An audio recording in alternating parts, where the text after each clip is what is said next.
Salut et bienvenue dans cette nouvelle vidéo. Aujourd'hui, on va parler un petit peu asynchrone en JavaScript et on va voir les différentes méthodologies qu'il existe aujourd'hui pour créer un script de manière asynchrone. Donc on va d'abord commencer par parler des callbacks, on verra ensuite l'utilisation des promesses et enfin la dernière nouveauté, le principe du async et du await. Donc pour cet exemple-là, je vais faire du JS côté navigateur, mais la méthodologie est absolument identique si vous faites du Node.js. L'idée, c'est de vous montrer un cas le plus concret possible. Et on va prendre le cas de plusieurs requêtes Ajax que l'on souhaite faire les unes à la suite des autres. Donc j'ai envie d'appeler une première URL qui permettra de renvoyer des utilisateurs au format JSON, donc c'est un placeholder entre guillemets, ça renvoie des données bidons, on s'en fiche complètement. Et de ce JSON là, je veux récupérer le premier utilisateur et ensuite récupérer ses articles. Voilà, je veux juste faire ça. Donc globalement, je dois faire deux requêtes Ajax. Donc vu que je dois faire deux requêtes Ajax, la meilleure solution c'est de créer une fonction qui va simplement faire une requête Ajax. Donc je vais l'appeler get. Donc je vais créer une nouvelle variable get qui sera donc une fonction à laquelle je lui passerai une URL. Et ensuite à l'intérieur, on va simplement faire une requête Ajax. Donc ici, je ne vais pas m'embêter, je vais créer un nouvel objet de type XML HTTP request. Donc je ne vais pas m'embêter à la compatibilité Internet Explorer et tout ça, et ça n'a pas d'importance ici. Je vais ensuite écouter le ready state change de cet objet-là pour savoir lorsque l'on a un statut de type 4, si on a un statut 4, ça veut dire que la requête a bien fini. Donc on fait if xhr.readyState est égal à 4. Dans ce cas-là, alors là on n'oublie pas le S majuscule, on pourra dire la requête a bien terminé. Donc pour l'instant je mets simplement un console terminé et je débug xhr. Ensuite je peux faire ma requête. Donc je vais lui dire je veux que tu ouvres en get l'URL qui a été passée en paramètre et je veux que tu fasses ça de manière asynchrone. Je ne veux pas que tu bloques l'exécution du script. Et enfin, j'envoie ma requête. Maintenant, l'avantage, c'est que dans ma fonction getPost ici, je peux lui dire je veux que tu appelles par exemple cette URL là. Et après, plus tard, quand je le souhaiterai, je pourrai récupérer l'autre URL. Donc pour l'instant, je fais simplement ça. Lorsque je réactualise, je vois bien que j'obtiens notre objet XHR et j'ai dans les différentes options le statut. Donc si j'ai un statut de 100, c'est que la requête est bonne. Si j'ai un statut d'un autre type, c'est que la requête est mauvaise. Là, on pourrait être tenté de se dire, vu que la requête est terminée, ce que tu vas renvoyer, c'est la réponse au format texte. On pourrait être tenté de faire ici un return de xhr.responseText. Le problème, c'est que si on fait ça, le return n'a pas lieu sur cette fonction-là, mais a lieu sur cette fonction ici. Et cette fonction-là, elle n'a pas de return en particulier. Du coup, à cet endroit-là, je n'obtiens pas directement le résultat. Je ne pourrais pas faire var users égale ça, parce que ça se déroule de manière asynchrone. Cette opération-là n'est pas faite tout de suite, elle est faite plus tard. Donc pour remédier à ce problème-là, la première solution, c'est d'utiliser un callback. C'est-à-dire que dans cette fonction get, je vais lui passer en second paramètre une fonction qui prendra en paramètre la réponse. Et ensuite qui pourra faire par exemple console.log et je vais lui afficher la réponse. Maintenant, je lui passe du coup à cette fonction un second paramètre qui est une fonction de succès.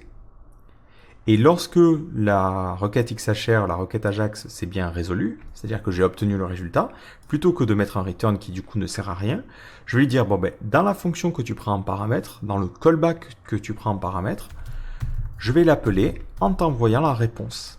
Comme ça, en fait, ici, lorsque j'appelle cette fonction-là, je lui passe une fonction qui sera exécutée lorsque la requête Ajax aura bien terminé. Et c'est ce que je vois ici dans ma console. J'obtiens donc cet objet avec toutes les informations. Et après, je peux faire le traitement que je veux. Par exemple, je peux lui dire var users égale json.parse et je parse la réponse. Et ensuite, je fais un console.log et je récupère le premier utilisateur. Donc, ça sera users 0. Et là, effectivement, je vais récupérer le premier utilisateur. Hop, je vais essayer de rétrécir la fenêtre. Voilà. Le problème, c'est que parfois, si jamais on a une requête qui est erronée, par exemple je tape n'importe quoi ici, on veut aussi avoir un cas où ça ne fonctionne pas. Dans ce cas-là, il faut que je fasse un traitement différent. Donc ce que je peux faire, c'est lui passer un troisième paramètre qui va aussi être une fonction. Et cette fonction prendra l'erreur. Et ensuite, on fera un console.log juste de error ici. Vu que j'ai créé un troisième paramètre ici, je vais lui dire ici aussi, tu auras un troisième paramètre. Donc ces deux paramètres, c'est ce que l'on appelle des callbacks. Globalement, on va déléguer le traitement à effectuer lors d'une erreur ou d'un succès, et ça sera défini dans l'élément qui appellera cette fonction-là. Donc ce que je peux faire ici, c'est par exemple lui dire, bon, si dans ma requête XHR, le statut, c'est un statut de type 200, dans ce cas-là, j'appelle la méthode de succès en lui envoyant la réponse.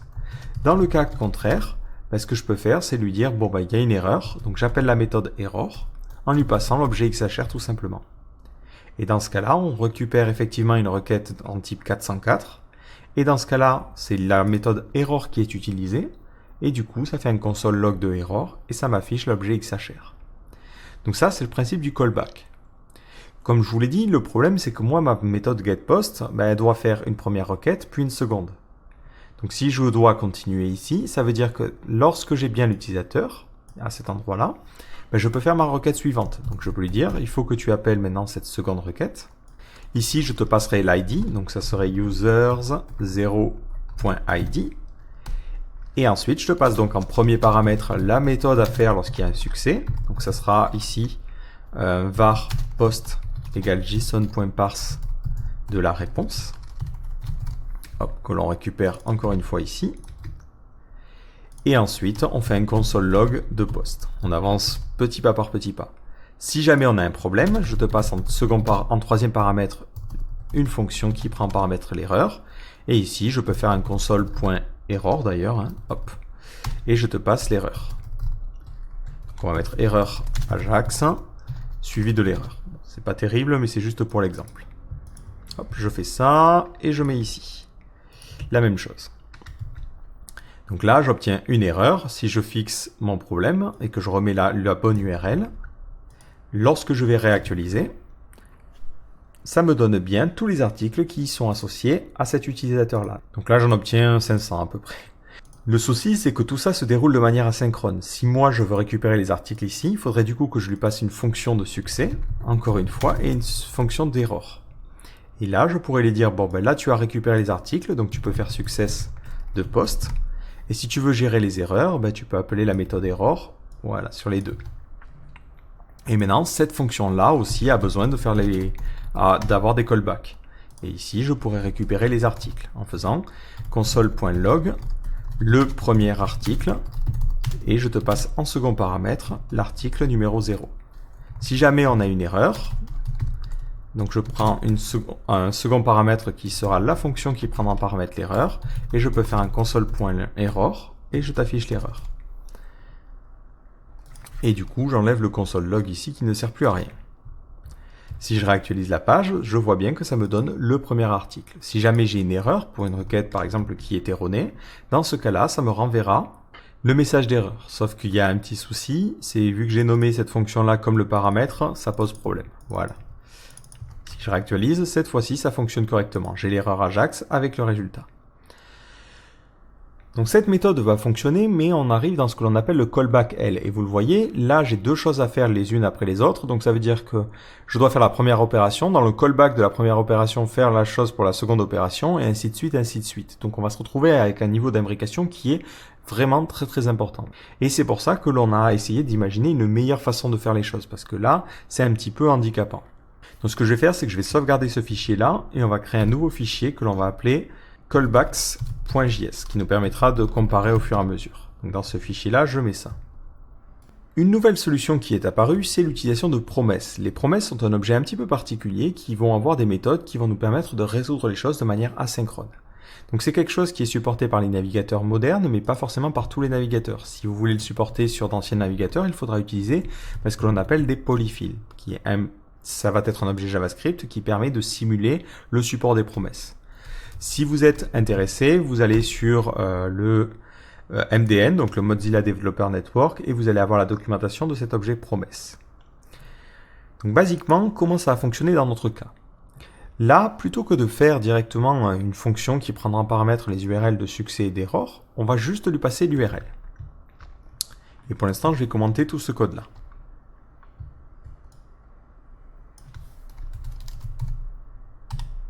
Comme ça, on va juste isoler la fonction get. Donc plutôt que de passer un paramètre de callback, un callback de succès et d'erreur, on dira à la fonction qu'elle doit retourner une nouvelle promesse. Donc ça veut dire, je te retourne un truc qui va se résoudre plus tard. Donc on fait un return new promise.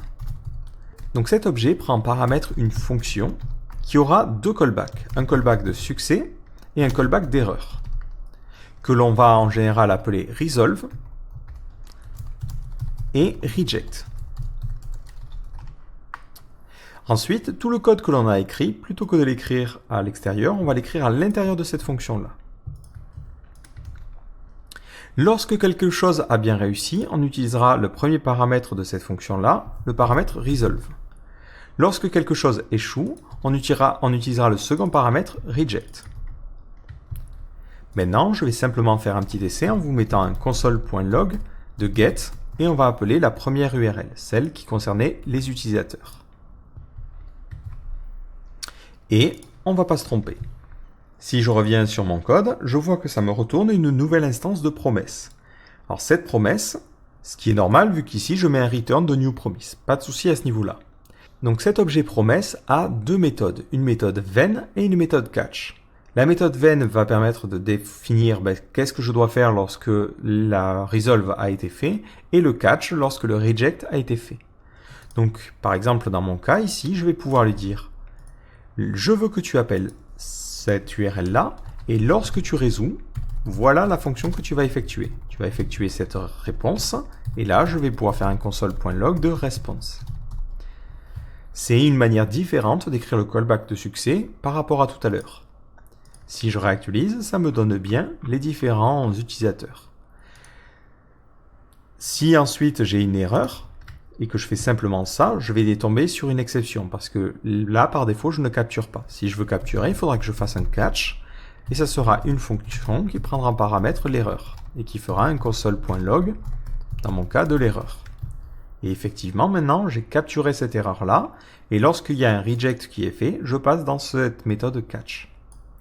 Donc si maintenant je traduis mon code que j'avais écrit ici, ça veut dire que j'appelle à la fonction users, ensuite je lui dis tu vas avoir donc une promesse et sur cette promesse tu peux faire un when.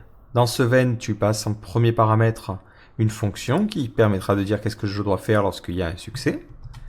Donc ça fera comme ça. Et si jamais j'ai une erreur, je vais la capturer.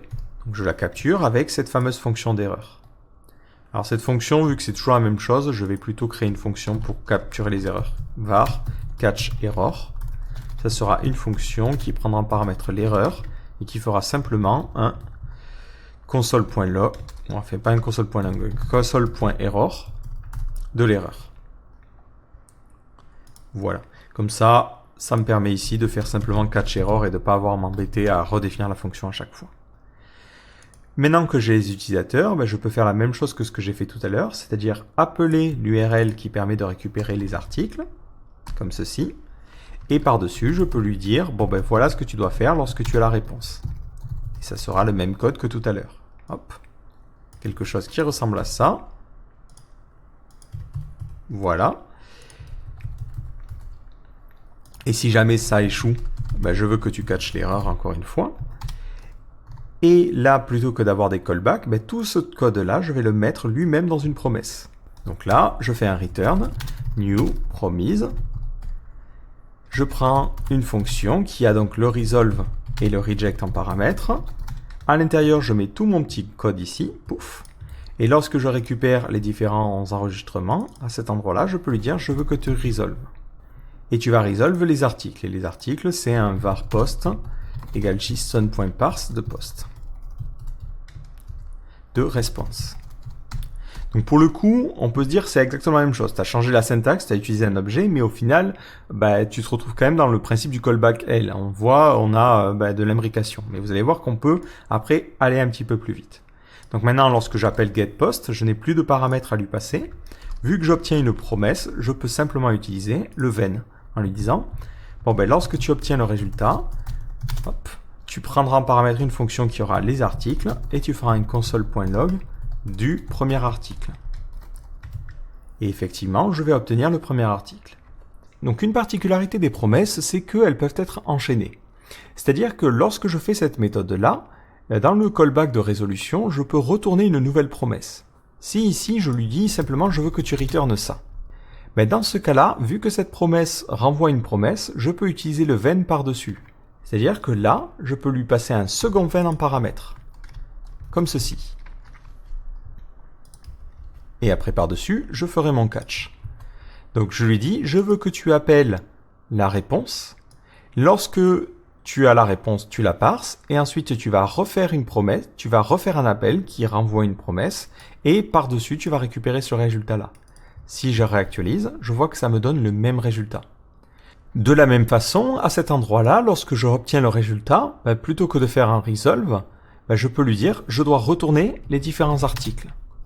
Et dans ce cas-là, ça voudrait dire que par-dessus, je peux faire un when encore une fois, et ce when récupérerait les différents articles. Vous avez compris la logique. Après, je peux simplement faire ceci. Hop. Et après, on va redétailler, parce que je sais que ça fait beaucoup d'infos à avaler d'un coup.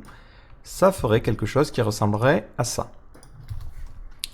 Voilà. Et du coup, à cet endroit-là, on pourrait capturer les erreurs si on le souhaite, en faisant un function de error, console.log, error. Alors, qu'est-ce que ça veut dire? Globalement, j'appelle cette URL-là, ce qui me renvoie une promesse. Cette promesse, je dis, bon, lorsque tu l'as résolue, je veux que tu utilises cette fonction-là. Cette fonction renvoie une promesse, donc je peux enchaîner les promesses. Ici, je lui dis, bon, mais lorsque la promesse qui était dans ce résultat-là est résolue, je veux que tu appelles cette fonction-là. Cette fonction-là renvoie un résultat qui est ensuite peut être chaîné et ainsi de suite, ainsi de suite. Donc si on veut faire des étapes les unes à la suite des autres, le système de promesses nous permet de travailler beaucoup plus simplement. Donc si une promesse renvoie une chaîne de caractères, ça résoudra sur la promesse parente. Et si ça renvoie une autre promesse, on peut faire un when ou un catch par-dessus. Donc là, c'est ce que je fais. Donc si jamais on a une erreur au premier endroit, ce second when ne va pas être effectué. C'est dans ce cas-là le prochain catch qu'il verra. Et c'est ce catch-là qui va du coup être effectué.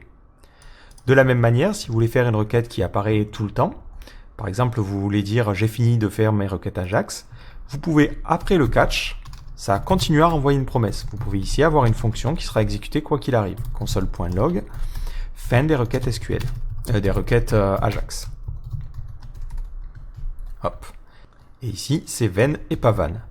Je vois que ça va faire le getPost, qui va du coup renvoyer une promesse. Cette première promesse va échouer. Donc j'arrive dans le catch. Le catch fait son petit bout de code, et ça continue à renvoyer une promesse. Du coup, je pourrais utiliser le when par-dessus. De la même manière, si vous renvoyez une exception dans une promesse, ça peut être capturé. Si ici, vous faites quelque chose qui fonctionne correctement, et vous vous dites, tiens, j'ai envie de renvoyer une nouvelle exception qui dit salut. Hop. Cette exception va être capturée et sera renvoyée au paramètre du catch. Donc le catch ici récupère cette erreur-là. Et c'est ce que vous voyez à cet endroit-là. Donc tout ça, c'est un mécanisme qui est fait automatiquement grâce à ce nouvel objet qui est apparu récemment, l'objet promesse, qui vous permet de gérer la résolution de vos scripts plus simplement. Donc globalement, ce qu'il faut retenir, c'est la chose suivante. On va mettre des petits guillemets.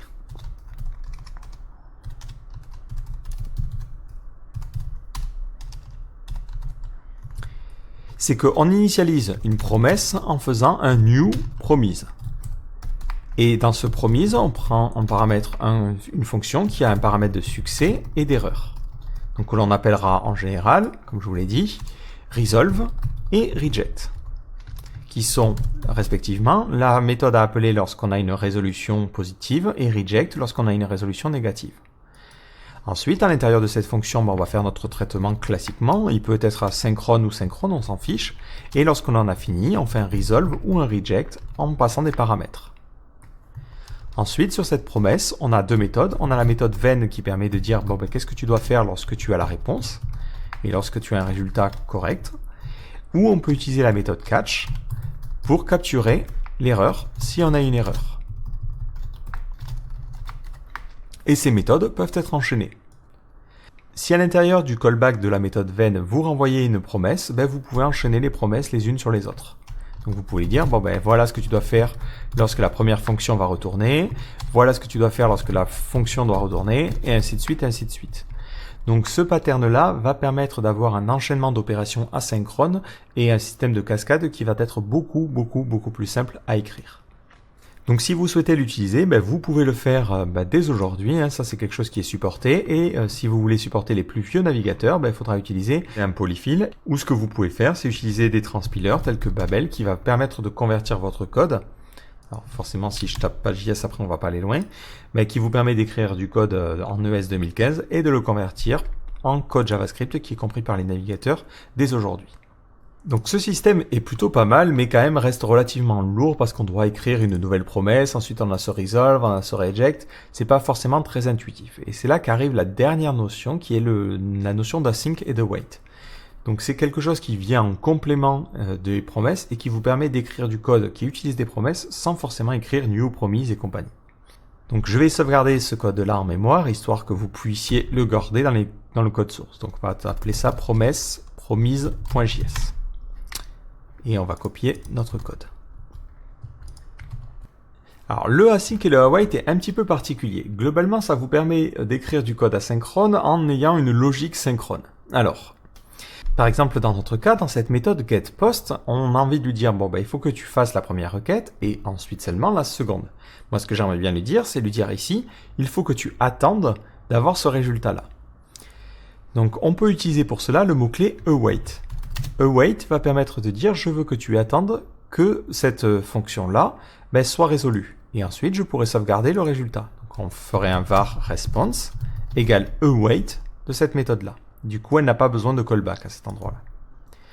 Ensuite, j'extrais les utilisateurs en parsant ce JSON-là. Et ensuite, je peux lui dire, je vais refaire un coup de response égale await et je vais faire la seconde requête. Comme ceci. Et ensuite, je peux lui dire, je veux que tu parses la réponse et que tu retournes ces articles-là. Pour utiliser le await, il faut préciser que cette fonction-là est une fonction qui est asynchrone. Donc on met devant le mot-clé async. En mettant ce mot-clé-là, la fonction ne retournera pas simplement les différents articles, mais retournera une promesse. Je vais faire un petit essai.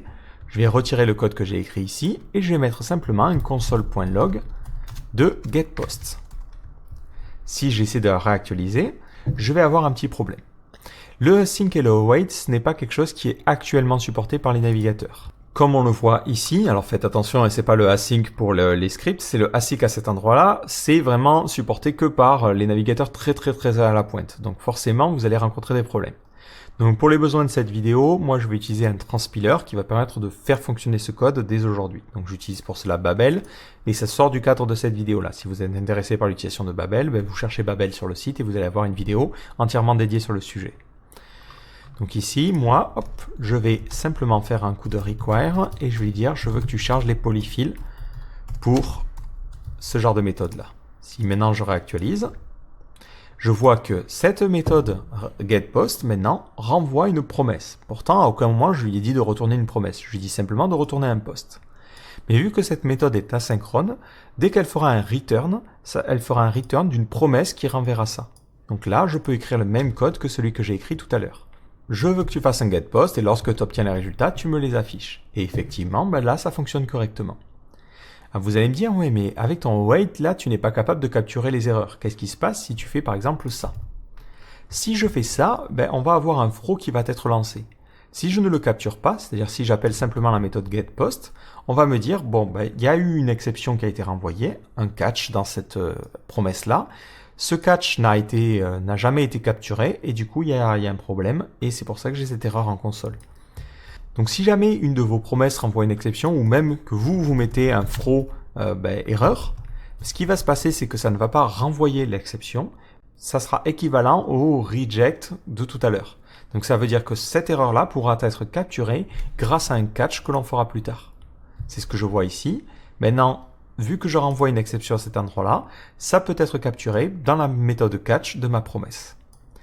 Donc le principe du async et du await, c'est de permettre de faire fonctionner du code qui utilise des promesses beaucoup plus simplement et avec une syntaxe qui est beaucoup plus logique. Vous en conviendrez ici, c'est quand même beaucoup plus agréable à lire.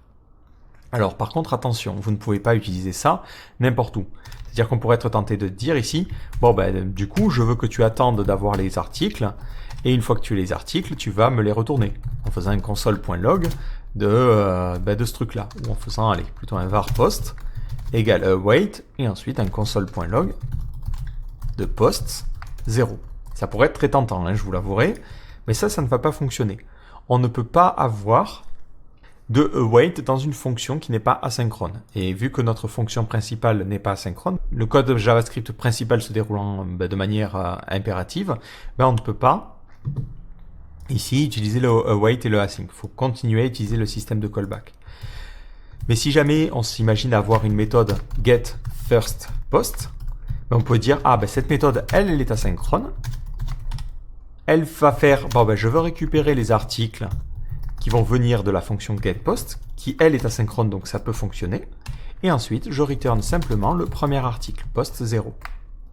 Maintenant, lorsque je veux récupérer le premier article, je peux lui faire un getFirstPost.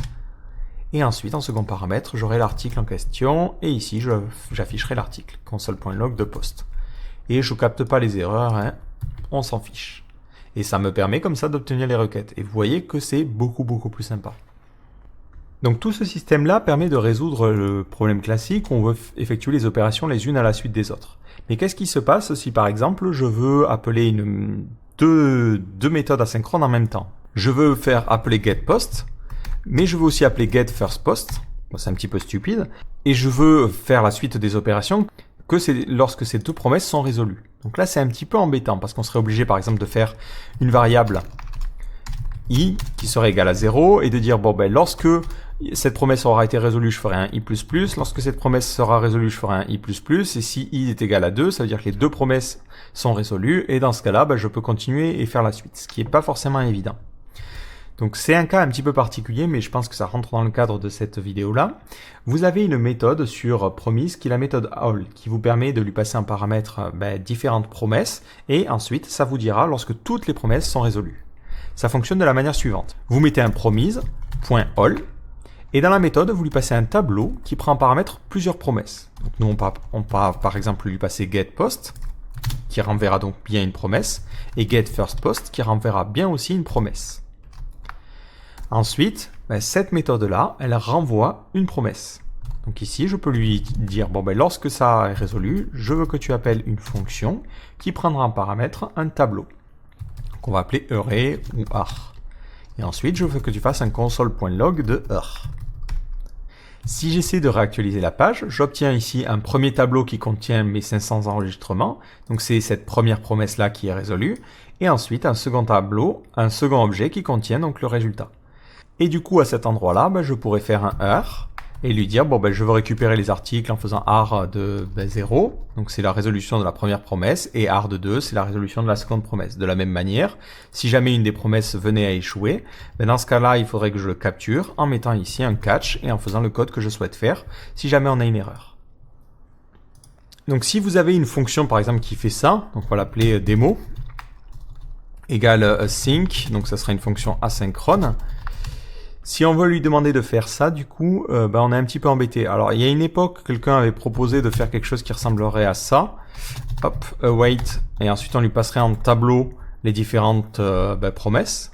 Du coup, on pourrait lui dire, en fait, je veux que tu attendes que celle-là plus celle-là soit résolue. Mais après, tu veux pas les faire les unes à la suite des autres comme je l'ai fait ici. Je veux que tu fasses les deux en même temps. Cette syntaxe n'a pas été retenue, alors peut-être qu'elle leur refera surface un jour. Mais du coup, ce que vous pouvez lui dire, c'est je veux que tu attendes. Et là, vous lui passez carrément la promesse écrite de cette manière-là. Bon, finalement, perso, je trouve pas ça si gênant et si dégueulasse que ça.